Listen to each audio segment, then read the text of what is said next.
Hi, what's up, y'all? It's Poppin' with Cracking It's D. Boss here. This Jamar event is titled Druski Allegations. I haven't reacted to a Jamar event in a minute. I did see a headline about this that people are saying that he did something at a Diddy party or something back in 2018. But then he was like, I was broke in 2018. What are y'all talking about? I saw that he posted like a tweet about it or something. He tweeted about it. I don't know, something like that. But yeah, let's get the full tea on this situation. Let's watch. So Druski has been an up-and-coming star for around the last 4 years. He was ushered into the internet game around the same time as his good friend Jack Harlow. And it was like as Jack was rising up the ranks of music, Druski was rising up the ranks of comedy. During that time, he has become the most infamous skit comedian online, and this has obviously afforded him many opportunities, including his own show, countless sponsorships and commercials, features in movies, steak and Happy Dad alcoholic beverages, a feature on 2K, a comedy tour, frequent Happy Dad alcoholic beverages. This took me out guard. Like, why he looks so scared? Am I tripping? This looks like he is about to be in a movie, like some type of villain or something. It's giving demon. On 2K, a comedy tour, and frequent bad angle, bad picture, maybe. Collaborations with the biggest streamers and comedians in the world. Basically, this man became a cash cow, as Druski has an insane ability to take everyday situations and types of people and turn them into a viral skit or a meme. And his comedy just has this way of reflecting and predicting in real life situations. But now Druski has found himself wrapped up in the Diddy situation, as he and his friend and popular wide receiver, Odell Beckham Jr., have been listed in some of these Diddy accusations. But the claims they are throwing around here are honestly so outlandish that it almost makes this hard to believe. Now, yesterday was when this bombshell would hit the timeline. In the matter of Ashley Parham versus Sean Diddy Combs, an amended complaint names 2 more plaintiffs and several additional defendants, including Odell Beckham Jr., Druski, and a myriad of other people. So previously, it was just Ashley Parham versus Sean Diddy Combs, and then a couple of John Does that were not listed. And now those John Does, the main ones, have been listed as Druski and Odell Beckham Jr. In total, Druski's name is actually listed 45 different times in this lawsuit, but these are the key details that really make everyone think that this is pretty far-fetched. Defendant Diddy then instructed another defendant Doe to also violate plaintiff defendant Doe, who has been determined to be defendant Druski, is what they're alleging. They say instead of immediately violating the plaintiff, defendant Druski doused plaintiff with more oil and lubricant and then jumped on top of the plaintiff's naked and oiled body, treating it like a slip and slide, and knocking the wind out of the plaintiff due to his enormous size. So they're saying Druski was in there slipping and sliding all around. Defendant Druski then caught himself from sliding over the plaintiff's oiled body. This is obviously not a laughing matter, but y'all ain't shit for even typing this out. Y'all being the legal team, because not a slip and slide, and because of his enormous size.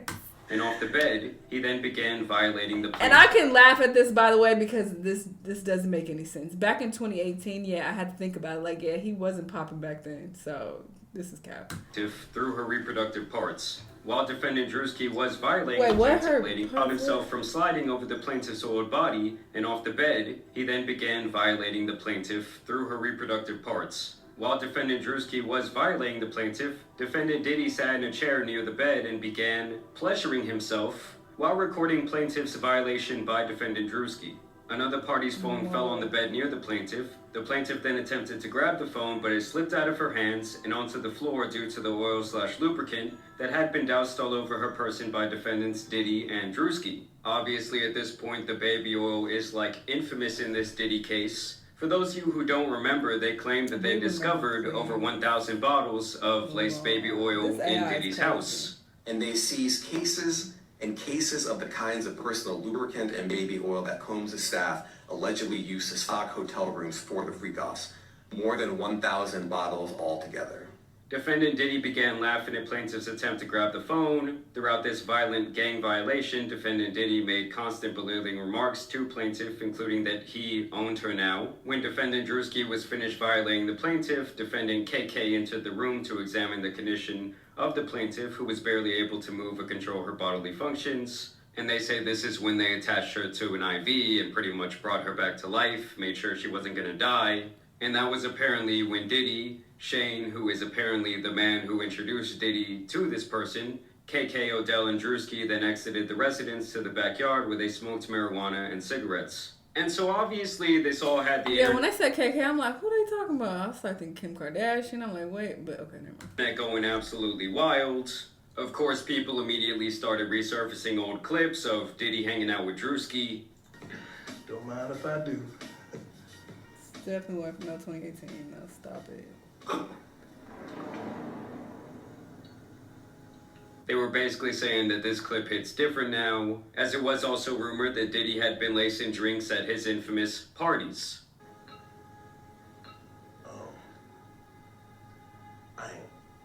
I wouldn't.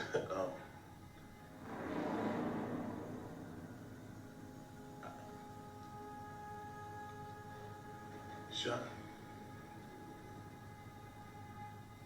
Druski was also asked at one point what it was like to attend these Diddy parties. You ever been to one of Diddy parties? Yeah, I've been in attendance. I've been in attendance. Now, hey, what the fuck you smirking for? You seen that? I've been in attendance. We just asking That's regular all I questions. said. That's all I said. I've been in attendance. I've been in attendance. We never been. We just asking. We just Yeah, asking. As soon as you asked, you said, You had fun? I ain't seen that. yeah, you did. I ain't seen that. Yeah, I had fun. Yeah, I mean, it was a party. I wasn't at one of them parties. We ain't seen that.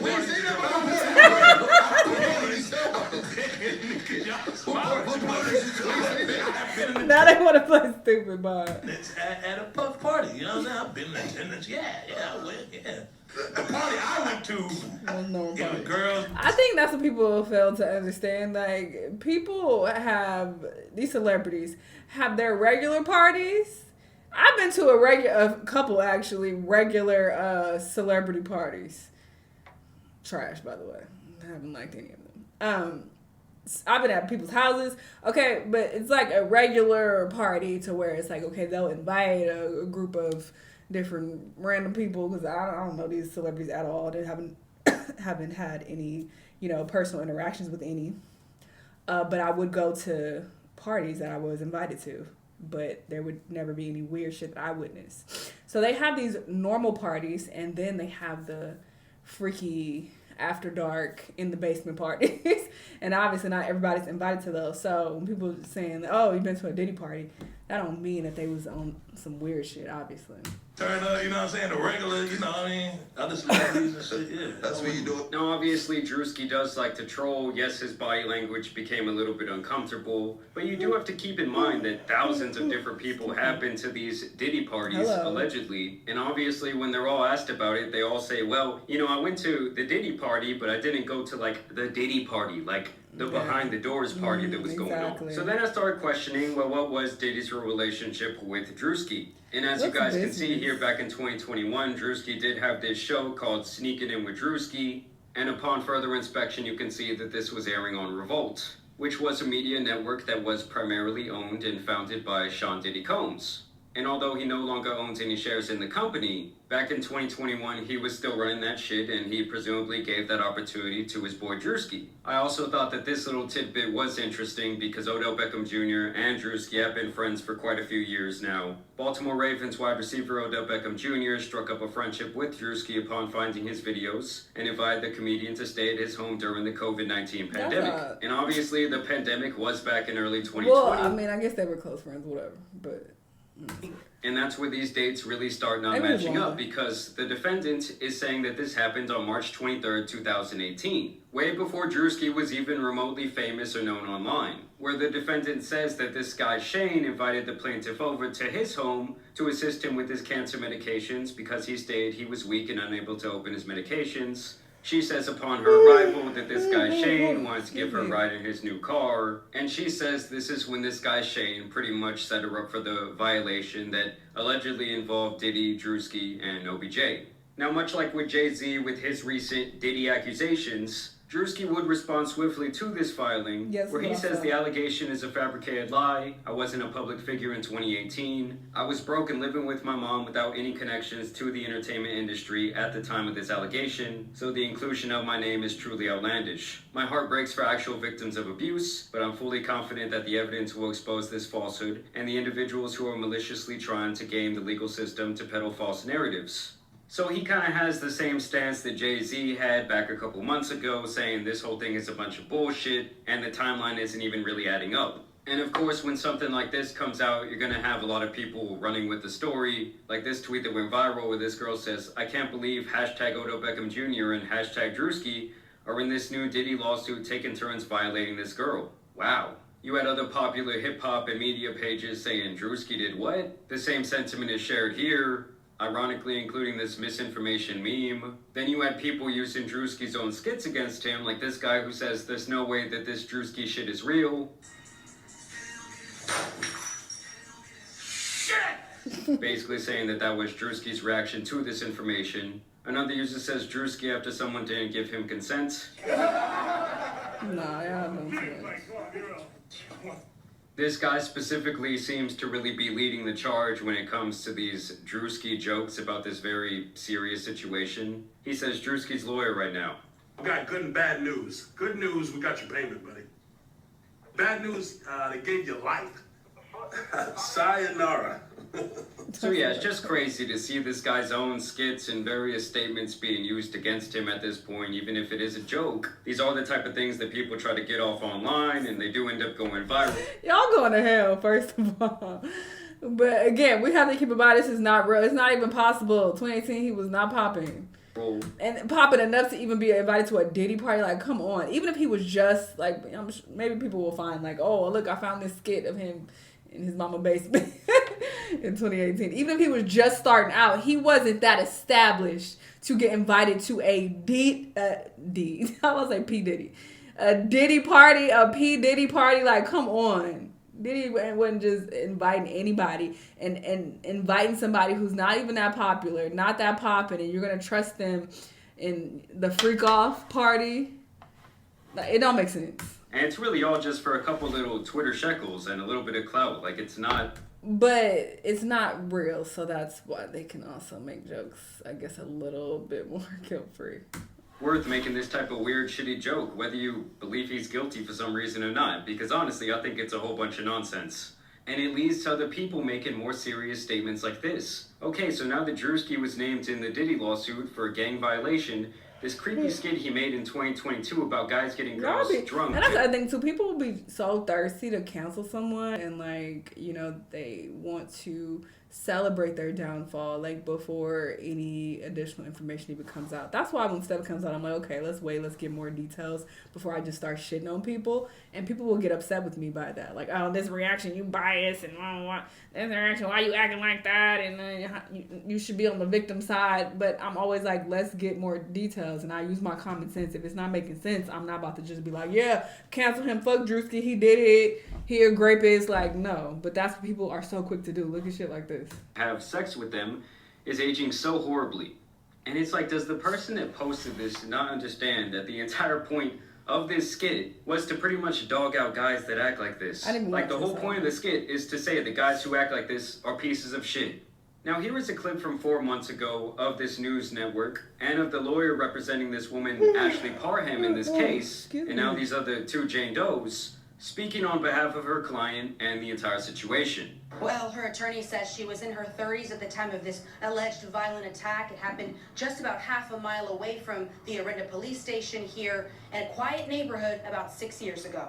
So yeah, 6 years ago, long before Druski was known at all. Ashley Parham says in 2018, Diddy and his entourage violently gangbang style her in Orinda. Her attorney, Ariel Mitchell, says it all started when she met a man named Shane Pierce in a bar in Contra Costa County, who began a FaceTime call with Diddy. She actually made a quip about Mr. Combs having something to do, that she didn't like him because he had something to do with Tupac's murder. The lawsuit says Parham believed Pierce invited her over to set her up to be by Diddy. The Contra Costa County Sheriff's Office told us in a statement, a report was taken on March 23rd, 2018. We take these cases seriously. 7 years ago, exactly. Investigated the accusations. It was later determined the claims were unfounded. And that does make things a little bit more interesting for me because obviously a legitimate report was made at that time, but even back then the police say, well, we found no wrongdoing. As a matter of fact, they're saying we don't believe this ever even happened. She also reported the incident to Walnut Creek Police and... But I think it's probably very important to note that she did not list Druski back in 2018.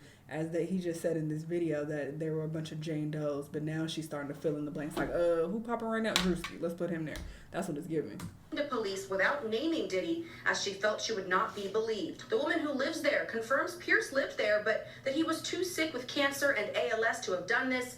She also says Pierce did not know Diddy. So they're saying this guy has not only cancer, but also ALS. Now, if I really want to get into my conspiracy bag, I want to note here that I think that this all could just be a mastermind smokescreen being set by Diddy and his legal team. It's like Pokemon, okay? The accuracy goes down once you set the smokescreen. Because recently, the case against Jay-Z has been dropped without prejudice, which I believe means that they cannot, like, try to bring it back up in court. They cannot try Jay-Z again for the same thing. Obviously, there was a lot of holes in the timeline of that story. The accuser's own father said that he doesn't remember any of that taking place. And overall, the timeline and the series of events, especially when she came out on that news segment, just really were not adding up. And when the decision by the judge was made public and that entire thing was dismissed, Sean Combs' legal team would put out this statement. Today's complete dismissal by the 1-800 attorney is yet another confirmation that these lawsuits are built on falsehoods, not facts. For months, we have seen case after case filed by individuals hiding behind anonymity, pushed forward by an attorney more focused on media headlines than legal merit. Just like this claim, the others will fall apart because there is no truth to them. Sean Combs has never essayed or trafficked anyone, man or woman, adult or minor. No number of lawsuits, sensationalized allegations, or media theatrics will change that reality. We will continue to fight these baseless claims and hold those responsible for these false claims. This is just the first of many that will not hold up in the court of law. And that's why I have the feeling that this entire thing is a bit of a smokescreen. Because if you have enough of these outrageous allegations coming out, it allows you to kind of start poking holes and giving a little bit of reasonable doubt to accusations that could actually be legit. And it's like the more outlandish they get, like describing Druski as using her as a slip and slide and then the timeline not adding up at all, it just hurts the case for people who are possibly actual victims of abuse at the hands of P. Diddy. And at this point, it's like Diddy seems so seemingly stuck in this corner that it's like that's all they can do to kind of like alter the public perception a little bit. And as these cases start getting knocked down and dismissed, it kind of starts the social programming and people start to think, well, maybe these other things aren't real either. And obviously on the other ends of the spectrum, you're going to have a whole bunch of people just bringing up false claims because they want a payday, they want a settlement. It's just the way they describe the entire series of events just seems a little bit too outlandish for me personally to believe. And I agree. think that it could definitely hurt real victims in this case. Either way, I want to know what you guys think. Well said. Yeah, I just don't believe this. Druski was not popping at all 7 years ago. And especially not popping enough to be invited to a Diddy party. Not just a Diddy party, a Diddy freak-off party.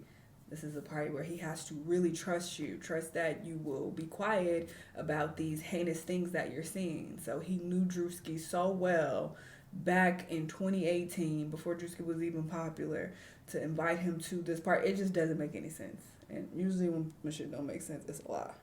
All right, so I don't personally believe it, but who knows? Maybe more info will come out. We will see, but I think she's lying. Y'all let me know what y'all think, though. Let me know what other videos you're watching. I'll see y'all in the next one. Bye!